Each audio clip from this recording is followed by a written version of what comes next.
ആകാശവാണി നമസ്കാരം. പ്രത്യേക വാർത്താ ബുള്ളറ്റിൻ വായിക്കുന്നത് ലിൻസ സിറാജ്. ലോക്സഭയിലെ സുരക്ഷാ വീഴ്ചയും പ്രതിപക്ഷ എംപിമാരുടെ സസ്പെൻഷനും ചൂണ്ടിക്കാട്ടി പാർലമെന്റിൽ പ്രതിപക്ഷ പ്രതിഷേധം ഇന്നും തുടർന്നതോടെ സഭാ നടപടികൾ ഒന്നിലേറെ തവണ നിർത്തിവച്ചു. സുരക്ഷാ വീഴ്ച സംബന്ധിച്ച് കേന്ദ്ര ആഭ്യന്തരമന്ത്രി അമിത്ഷാ പാർലമെന്റിൽ പ്രസ്താവന നടത്തണമെന്നാവശ്യപ്പെട്ടായിരുന്നു ഇരുസഭകളിലും പ്രതിപക്ഷ എംപിമാർ പ്രതിഷേധം നടത്തിയത്. പ്രതിപക്ഷമുയർത്തിയ പ്ലക്കാർഡുകളിൽ പ്രധാനമന്ത്രിയുടെ മോർഫ് ചെയ്ത ചിത്രങ്ങൾ ഉപയോഗിച്ചതിനെ പാർലമെന്ററി കാര്യമന്ത്രി പ്രഹ്ലാദ് ജോഷി അപലപിച്ചു. ഇക്കാര്യത്തിൽ നടപടിയെടുക്കണമെന്ന് അദ്ദേഹം ആവശ്യപ്പെട്ടു. പ്ലക്കാർഡുകൾ പ്രദർശിപ്പിച്ചതിനും സഭാ ചട്ടങ്ങൾ അട്ടിമറിച്ചതിനും എംപിമാരെ സസ്പെൻഡ് ചെയ്യാനുള്ള പ്രമേയം പാർലമെന്ററി കാര്യ സഹമന്ത്രി അർജുൻ റാം മേഘ്വാൾ അവതരിപ്പിക്കുകയും ശബ്ദ വോട്ടോടെ പാസാക്കുകയുമായിരുന്നു. ഇതോടെ അച്ചടക്കരഹിത പെരുമാറ്റത്തിന് 49 ലോക്സഭാ അംഗങ്ങളെ കൂടി ഇന്ന് സസ്പെൻഡ് ചെയ്തു.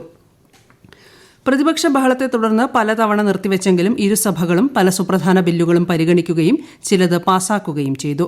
ഡൽഹി ദേശീയ തലസ്ഥാന മേഖല 2ാം ഭേദഗതി ബിൽ, കേന്ദ്ര GST 2ാം ഭേദഗതി ബിൽ എന്നിവ ലോക്സഭ പാസാക്കി. ഇന്ത്യൻ ശിക്ഷാ നിയമത്തിലെ ക്രിമിനൽ നടപടിക്രമങ്ങൾ പരിഷ്കരിക്കാൻ ലക്ഷ്യമിട്ട് കേന്ദ്ര സർക്കാർ കൊണ്ടുവന്ന ഭാരതീയ ന്യായ സംഹിത ബിൽ, ഭാരതീയ നാഗരിക് സുരക്ഷാ സംഹിത ബിൽ, ഭാരതീയ സാക്ഷ്യ ബിൽ എന്നിവയിലും ലോക്സഭയിൽ ചർച്ചകൾ നടന്നു. ന്യൂഡൽഹിയിൽ ഇന്ന് നടന്ന പ്രതിപക്ഷ സഖ്യ കൂട്ടായ്മയായ INDIA-യുടെ യോഗത്തിൽ 28 പാർട്ടികൾ പങ്കെടുത്തതായി കോൺഗ്രസ് അധ്യക്ഷൻ മല്ലികാർജ്ജുൻ ഖാർഗെ. സഖ്യം എങ്ങനെ മുന്നോട്ടു പോകണമെന്ന കാര്യത്തിൽ ഏകകണ്ഠമായ തീരുമാനമെടുത്തതായി അദ്ദേഹം പറഞ്ഞു. പാർലമെന്റിലെ പ്രതിപക്ഷ എംപിമാരെ സസ്പെൻഡ് ചെയ്തതിനെ അപലപിച്ച് പാർട്ടികൾ നടപടി ജനാധിപത്യ വിരുദ്ധമാണെന്നും ചൂണ്ടിക്കാട്ടി. വിദ്യാർത്ഥികളുടെ സമഗ്ര വികസനത്തിന് നൈപുണ്യ പഠനത്തിൽ ശ്രദ്ധ കേന്ദ്രീകരിക്കണമെന്ന് രാഷ്ട്രപതി ദ്രൌപദി മുർമു. ഹൈദരാബാദ് പബ്ലിക് സ്കൂളിന്റെ ശതാബ്ദി ആഘോഷ ചടങ്ങിൽ പങ്കെടുത്തു സംസാരിക്കുകയായിരുന്നു അവർ. വിദ്യാർത്ഥികൾ സാങ്കേതികമായി മാത്രമല്ല വൈകാരികമായും ശക്തിയുള്ളവരായിരിക്കണമെന്ന് രാഷ്ട്രപതി ചൂണ്ടിക്കാട്ടി. മുൻപൊരിക്കലും ഇല്ലാത്ത വിധത്തിൽ വനിതാ സംരംഭകർക്ക് രാജ്യം പിന്തുണ നൽകുന്നുണ്ടെന്ന് പ്രധാനമന്ത്രി നരേന്ദ്രമോദി. പ്രധാനമന്ത്രി മുദ്ര യോജനയ്ക്ക് കീഴിൽ 30 കോടിയിലധികം ഈട് രഹിത വായ്പകൾ വനിതാ സംരംഭകർക്ക് നൽകിയിട്ടുണ്ടെന്ന് പ്രധാനമന്ത്രി പറഞ്ഞു. മുദ്ര, സ്റ്റാൻഡപ്പ് ഇന്ത്യ പദ്ധതികളുടെ പ്രധാന ഗുണഭോക്താക്കൾ സ്ത്രീകളാണെന്ന മാധ്യമ റിപ്പോർട്ടും പ്രധാനമന്ത്രി പങ്കുവച്ചു. ആഗോള സമ്പദ്വ്യവസ്ഥയുടെ ഹരിതവും സുസ്ഥിരവുമായ വളർച്ചയുടെ സാധ്യതകളെയും വെല്ലുവിളികളെയും അഭിസംബോധന ചെയ്യുന്ന സമഗ്രമായ റിപ്പോർട്ട് ഇന്ന് ന്യൂഡൽഹിയിൽ കേന്ദ്ര പരിസ്ഥിതി വകുപ്പ് മന്ത്രി ഭൂപേന്ദർ യാദവ് പുറത്തിറക്കി. കാലാവസ്ഥാ വ്യതിയാനത്തെ നേരിടുന്നതിന് ആഗോളതലത്തിൽ യോജിച്ചുള്ള പ്രവർത്തനത്തിന് ഇന്ത്യ ശുപാർശ ചെയ്തതായി ശ്രീ യാദവ് പറഞ്ഞു. ഇന്ത്യയുടെ അഭിപ്രായങ്ങൾ UAE പ്രഖ്യാപനത്തിൽ പ്രധാനമായി ഉൾപ്പെടുത്തിയിട്ടുണ്ടെന്നും അദ്ദേഹം വ്യക്തമാക്കി. കേന്ദ്ര സർക്കാരിന്റെ വികസന പദ്ധതികൾ ജനങ്ങൾക്ക് മുന്നിൽ അവതരിപ്പിക്കുന്ന വികസിത് ഭാരത് സങ്കല്പ് യാത്ര കേരളത്തിലെ എല്ലാ ജില്ലകളിലും പുരോഗമിക്കുന്നു.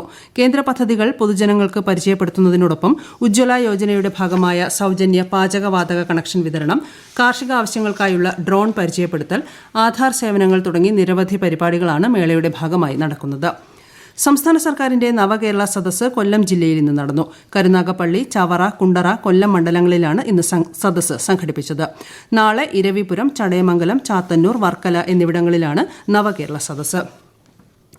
കേരളത്തിൽ കോവിഡ് കേസുകൾ വർദ്ധിക്കുന്ന സാഹചര്യത്തിൽ ആരോഗ്യമന്ത്രിയുടെ നേതൃത്വത്തിൽ ഉന്നതതല യോഗം ചേർന്നു. നിലവിലെ കോവിഡ് സാഹചര്യവും ആശുപത്രി സംവിധാനവും യോഗം വിലയിരുത്തി. സംസ്ഥാനത്ത് നിരീക്ഷണം കൂടുതൽ ശക്തമാക്കാനും ആശുപത്രികളിൽ കോവിഡ് രോഗികൾക്ക് പ്രത്യേക സൌകര്യമൊരുക്കാനും യോഗത്തിൽ മന്ത്രി നിർദ്ദേശിച്ചു. സംസ്ഥാനത്ത് കോവിഡ് കേസുകൾ ചെറിയ തോതിൽ വർദ്ധിക്കുന്നുണ്ടെങ്കിലും ആശങ്ക വേണ്ടെന്നും പ്രതിരോധ പ്രവർത്തനങ്ങൾക്ക് കേരളം സജ്ജമാണെന്നും ആരോഗ്യവകുപ്പ് മന്ത്രി വീണ ജോർജ് വ്യക്തമാക്കി. പ്രധാനമന്ത്രി നരേന്ദ്രമോദി ജനുവരി 3-ന് കേരളം സന്ദർശിക്കുമെന്ന് BJP സംസ്ഥാന അധ്യക്ഷൻ കെ സുരേന്ദ്രൻ. തൃശൂർ തേക്കിൻകാട് മൈതാനത്ത് 2 ലക്ഷം വനിതകൾ പങ്കെടുക്കുന്ന സ്ത്രീ ശക്തി മോദിക്കൊപ്പം എന്ന പേരിൽ നടക്കുന്ന മഹിളാ സമ്മേളനത്തെ അദ്ദേഹം അഭിസംബോധന ചെയ്യും. പ്രളയക്കെടുതിയിലായ തമിഴ്നാട്ടിൽ രക്ഷാ ദുരിതാശ്വാസ പ്രവർത്തനങ്ങൾക്കായി കൂടുതൽ ഹെലികോപ്റ്ററുകൾ നൽകണമെന്ന് തമിഴ്നാട് മുഖ്യമന്ത്രി MK സ്റ്റാലിൻ കേന്ദ്രത്തോട് അഭ്യർത്ഥിച്ചു. തിരുനെൽവേലിയും തൂത്തുക്കുടിയും 1871 ശേഷം റെക്കോർഡ് മഴയ്ക്ക് സാക്ഷ്യം വഹിച്ചതായി കേന്ദ്രമന്ത്രി രാജ്നാഥ് സിംഗിന് അയച്ച കത്തിൽ അദ്ദേഹം പറഞ്ഞു. ചൈനയിലുണ്ടായ ഭൂചലനത്തിൽ മരണസംഖ്യ 118ആയി. 6.2 തീവ്രത രേഖപ്പെടുത്തിയ ഭൂകമ്പത്തിൽ ആയിരക്കണക്കിന് വീടുകളും കെട്ടിടങ്ങളും തകർന്നതായാണ് റിപ്പോർട്ട്. ഇന്ത്യ ദക്ഷിണാഫ്രിക്ക ഏകദിന ക്രിക്കറ്റ് പരമ്പരയിലെ 2ാം മത്സരത്തിൽ ദക്ഷിണാഫ്രിക്ക 212 റൺസിന്റെ വിജയലക്ഷ്യം. ആദ്യം ബാറ്റിംഗിനിറങ്ങിയ ഇന്ത്യ 46.2 ഓവറിൽ 211 റൺസിന് ഓൾ ഔട്ടാവുകയായിരുന്നു. ടോസ് നേടിയ ദക്ഷിണാഫ്രിക്ക ഇന്ത്യയെ ബാറ്റിംഗിന് അയക്കുകയായിരുന്നു. 3 കളികളുള്ള പരമ്പരയിലെ ആദ്യ മത്സരം ഇന്ത്യ വിജയിച്ചിരുന്നു.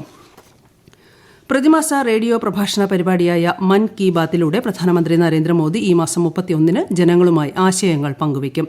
മൻ കി ബാത്തിന്റെ 108ാം പതിപ്പാണിത്. പ്രത്യേക വാർത്താ ബുള്ളറ്റിൻ കഴിഞ്ഞു. അടുത്ത വാർത്താ പ്രക്ഷേപണം നാളെ രാവിലെ 6:45.